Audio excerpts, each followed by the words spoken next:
या भागामध्ये नगरसेवक राहिलेले आहात आणि आता तुमच्या भावाला संधी दिलेली आहे, तर काय सांगाल या भागामध्ये आपण काय काय कामं केलेली आहेत आणि आता कशा पद्धतीने निवडणुकीला सामोरे जात आहे? ह्या भागामध्ये सर्वप्रथम म्हणजे मी नाना नानी गार्डन, जेणेकरून ज्येष्ठ नागरिकांना माझ्या एरियातल्या पु ल देशपांडेमध्ये जायला त्रास होत होता, रोड क्रॉस करता येत नव्हतं. त्यामुळे मी पहिलं प्राधान्याने 2007 मध्ये मी ज्या टायमाला इथनं नगरसेवक झालो तर मी पहिलं नाना नानी गार्डन केलं. बरं, आधी भाजपमधून काम केलं, अगदी आता शेवटच्या वेळेला तुम्ही राष्ट्रवादीतून लढताय, तर कुठेतरी नागरिकांचा, मतदारांचा संभ्रम होईल असं वाटत नाही का? नाही वाटत, कारण की 97 साली मी अपक्ष निवडून आलो होतो. अपक्ष निवडून आलो, मला 97 साली पुणे शहरात सगळ्यात जास्त मतांनी मी निवडून आलो होतो. आपण जेव्हा मतदारांकडे जाणार किंवा मतदारांना काय आवाहन करणार आणि मतदार आपल्यालाच मत देतील, हा विश्वास तुम्हाला वाटतो का आणि का वाटतो हा विश्वास? 100% विश्वास वाटतो की माझ्या कामाची, माझ्या भावाच्या कामाची पावती आहे. आज ज्या लोकांच्या मनात घुसून आम्ही कामं केलेत, आम्ही स्लम मध्ये, सोसायट्यामध्ये, सगळ्या कुठल्याही गोष्टीला आम्ही कधी कमी पडलो नाही. प्रभाग क्रमांक 28 मधून राष्ट्रवादी काँग्रेसचे जे अधिकृत उमेदवार आहेत तुकाराम पवार, तर त्यांचे मोठे भाऊ आपल्यासोबत आहेत शंकर पवार, जे स्वतः या भागामध्ये अनेक वेळा नगरसेवक राहिलेले आहेत आणि त्यांनी या भागामध्ये अनेक विकास कामं केलेली आहेत. त्यामुळे त्यांच्याकडनंच आपण जाणून घेणार आहोत. खरं तर याआधी तुम्ही या भागामध्ये नगरसेवक राहिलेले आहात आणि आता तुमच्या भावाला संधी दिलेली आहे, तर काय सांगाल या भागामध्ये आपण काय काय कामं केलेली आहेत आणि आता कशा पद्धतीने निवडणुकीला सामोरे जात आहे? ह्या भागामध्ये सर्वप्रथम म्हणजे मी नाना नानी गार्डन, जेणेकरून ज्येष्ठ नागरिकांना माझ्या एरियातल्या पु ल देशपांडेमध्ये जायला त्रास होत होता, रोड क्रॉस करता येत नव्हता. त्यामुळं मी पहिलं प्राधान्याने 2007 मध्ये मी ज्या टायमाला इथनं नगरसेवक झालो तर मी पहिलं नाना नानी गार्डन केलं की त्या गार्डनचं माझ्या भागातल्या सर्व सोसायट्यांच्या ज्येष्ठ नागरिकांना अतिशय त्याचा उपभोग घेता आला. कारण सकाळची वॉकिंग, सकाळच्या त्यांच्या गप्पा छप्पा, संध्याकाळी त्यांचा एक 5-25 जणांचा ज्येष्ठ नागरिकांचा ग्रुप जमतो आणि त्या ग्रुपमधनं त्यांची ती सगळे एक आनंद घेतात आणि नेहमी आपलं नाव घेतात की चला हे शंकर पवारनी आमचा मोठा ताप वाचवला, की जेणेकरून पु ल देशपांडेला जायचं तर आपल्याला रोड क्रॉस करायला होतं. रोजला इतकं मोठं ट्रॅफिक आहे की सिग्नल असला तरी कोणी थांबत नाही. मग अशा परिस्थितीत ह्या भाग अतिशय नाना नानी गार्डनमुळं अतिशय खुश आहे.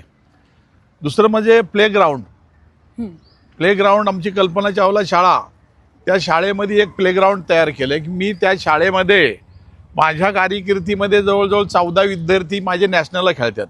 म्हणजे कॉर्पोरेशनच्या शाळेतले 14 विद्यार्थी नॅशनलला खेळतात. मी माझ्या कारकिर्दीत त्यांचा काय खर्च, काय देणं घेणं ते मी माझ्या पद्धतीने मी माझा करतो. पण अशा पद्धतीनं मी हे विद्यार्थी बी इथं घडवलेत की एवढे मोठ्या प्रमाणात आज नॅशनलला विद्यार्थी खेळतात म्हणल्यावर मला त्याचा आनंद आहे, माझ्या कॉर्पोरेशनला आनंद आहे. ह्या कॉर्पोरेशननी जे त्यांची सुविधा करून दिली, जे त्यांना जेवण खावण सगळं डाईट अख्खं कॉर्पोरेशन पुरवतं त्यांना, आणि आम्ही त्याच्यासाठी प्रयत्न करतो.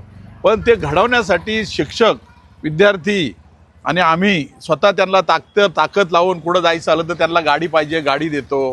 काय चांगल्या मॅची जिंकल्या की त्यांना कुठं कोकणात ट्रिप किंवा हॉटेलला कुठंतरी जेवण खावण नाश्ता असा त्यांना आनंद देतो. त्यामुळं अतिशय आनंदाने ते हे करतात. नक्कीच बरीच कामं तुम्ही केलेली आहेत. तुमचे जे विद्यार्थी आहेत ते आंतरराष्ट्रीय लेवलला सुद्धा गेलेले आहेत. हो, मग अशी आपण त्याबद्दल माहिती घेतली. आणि त्यासोबतच तुम्ही जेव्हा PMPLचे अध्यक्ष होता तेव्हा इतिहासामध्ये जेवढा नफा झाला नव्हता तेवढा PMPLचा मी 2019च्या डिसेंबरला, 22 डिसेंबरला, 23 डिसेंबरला मी PMPL अध्यक्ष झालो.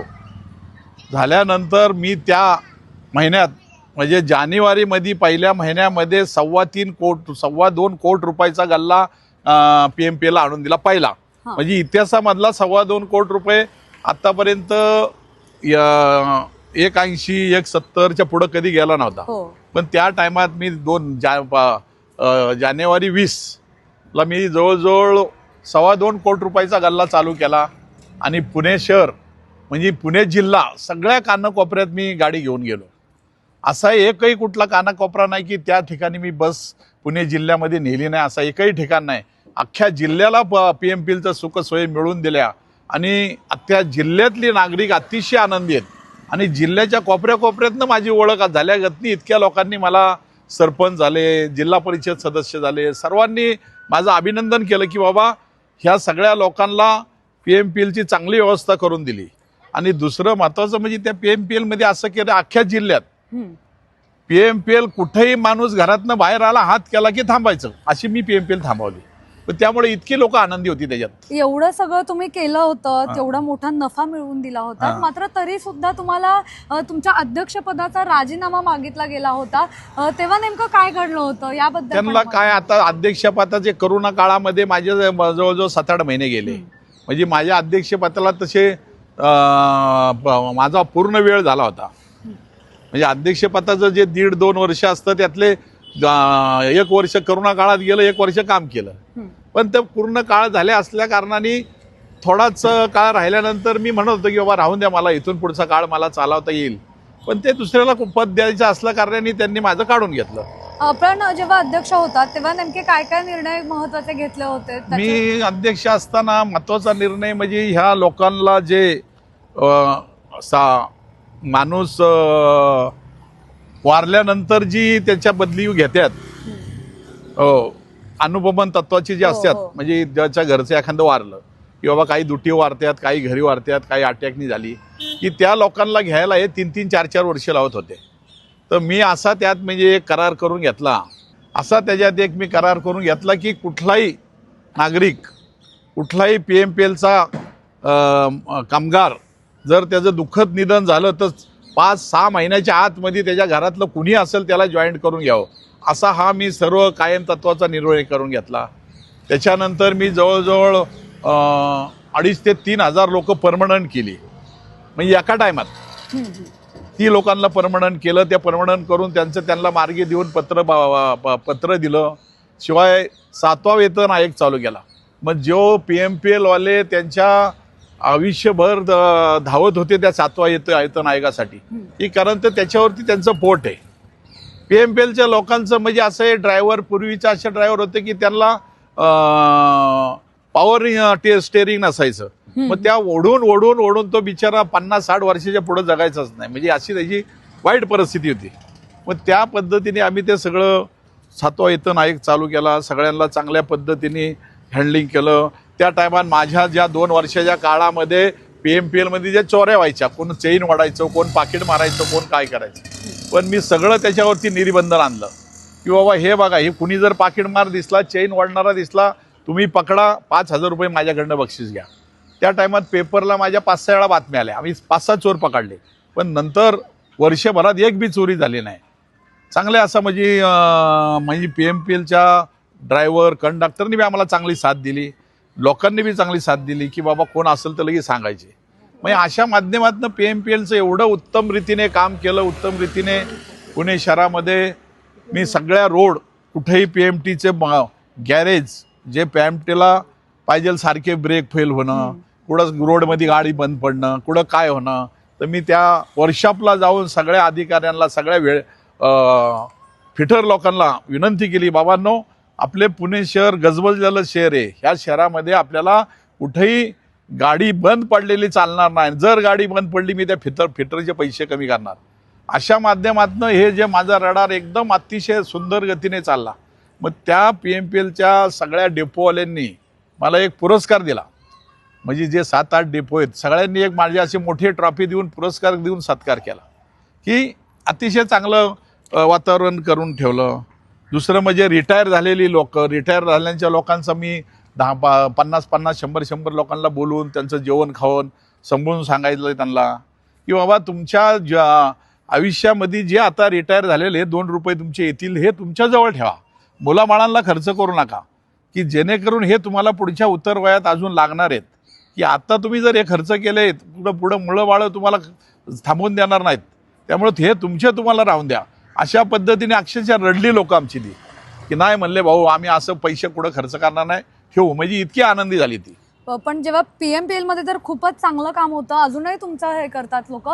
पण आत्ता आपण जर बघितलं तर पुणे महानगरपालिकेच्या निवडणुकीच्या पार्श्वभूमीवर तुम्ही 8 वर्ष भाजपमधून काम केलेलं आहे. 8 वर्ष अजून बी आम्ही एक 8 दिवस गेल्या आठवड्यापर्यंत भाजपमध्येच होतो. अगदी शेवट जेव्हा तिकीट डिक्लेअर झाली तेव्हापर्यंत तुम्ही काम केलं. शेवटपर्यंत 1 दिवस अगोदर मग मी म्हणलं माझं एवढं काम आहे आणि माझी काय चुकी झाली की मी आमदारकीच्या टायमाला तुतारी चिन्हावरती माझं प्रयत्न चालू होते आमदारकीसाठी, पण माझं नाही झालं म्हणून मी म्हणलं माझा पक्षाचा राजीनामा घ्या, पण माझा भाऊ पूर्वीपासून भाजपचंच काम करतो तर त्याला तिकीट द्या, मला तिकीट नकोच होतो की माझ्यावर नाराज आहे, पक्षश्रेष्ठी माझ्यावर नाराज आहे, मला तिकीट असल्या कारणाने मी म्हणलं माझ्या भावाला द्या, तुमची चारीच्या चारी सीटं निवडून आणायचं मी प्रयत्न करेन. मग हे जे कुटुंबातलं जे हे होतं तर त्याचाच कुठेतरी भाजपने तुमच्यावर हे केलं असं वाटत नाही का तुम्हाला? नाही, विचार त्यांनी केला नाही, करायला हवा होता की बाबा हा पॅनल यांच्यामुळं स्ट्रॉंग होईल की आमचा विचार केला असता तर पॅनलला चांगली हातभार झाला असता. बरं, आधी भाजपमधून काम केलं, अगदी आता शेवटच्या वेळेला तुम्ही राष्ट्रवादीतून लढताय, तर कुठेतरी नागरिकांचा मतदारांचा संभ्रम होईल असं वाटत नाही का? नाही वाटत, कारण की 97 साली मी अपक्ष निवडून आलो होतो.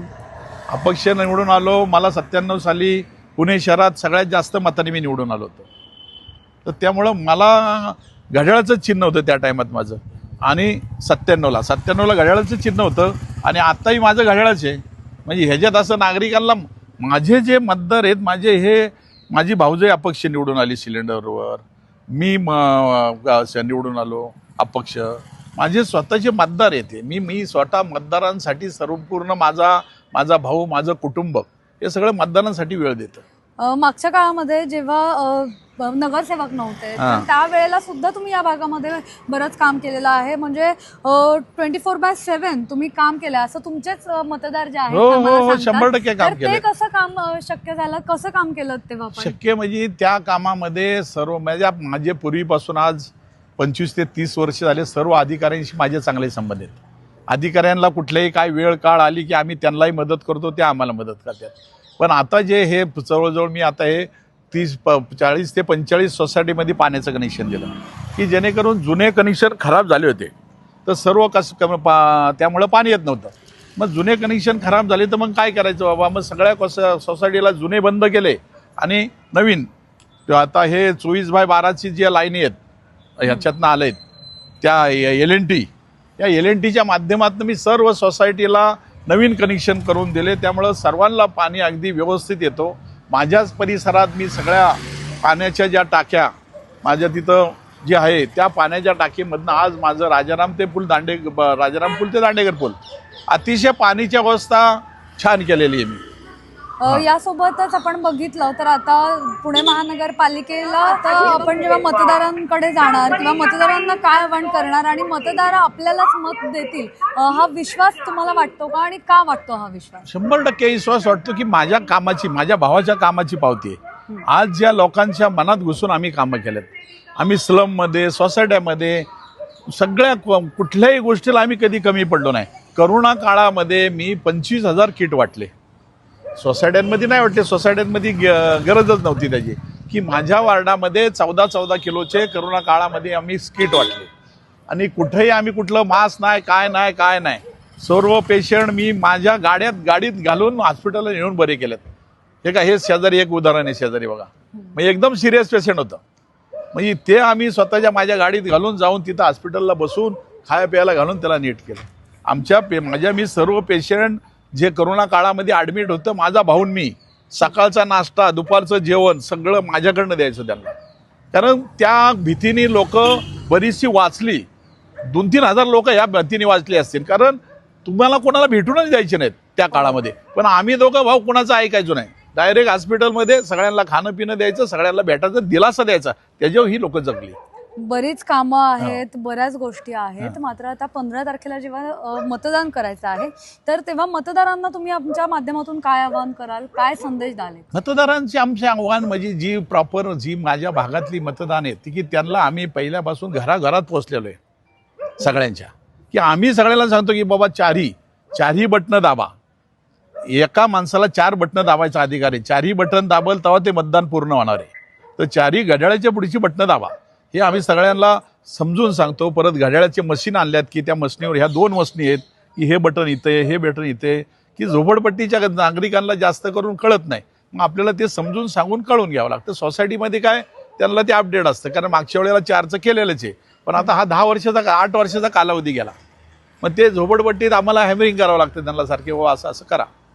नक्कीच, धन्यवाद. आपण जर बघितलं तर 15 तारखेला आता मतदान होणार आहे, आणि त्यानंतर नेमकं कौल कोणाला मिळतो हे पाहणं सुद्धा तितकंच महत्त्वाचं असणार आहे. पुण्याहून मोना येनपुरे, सिविक मिरर.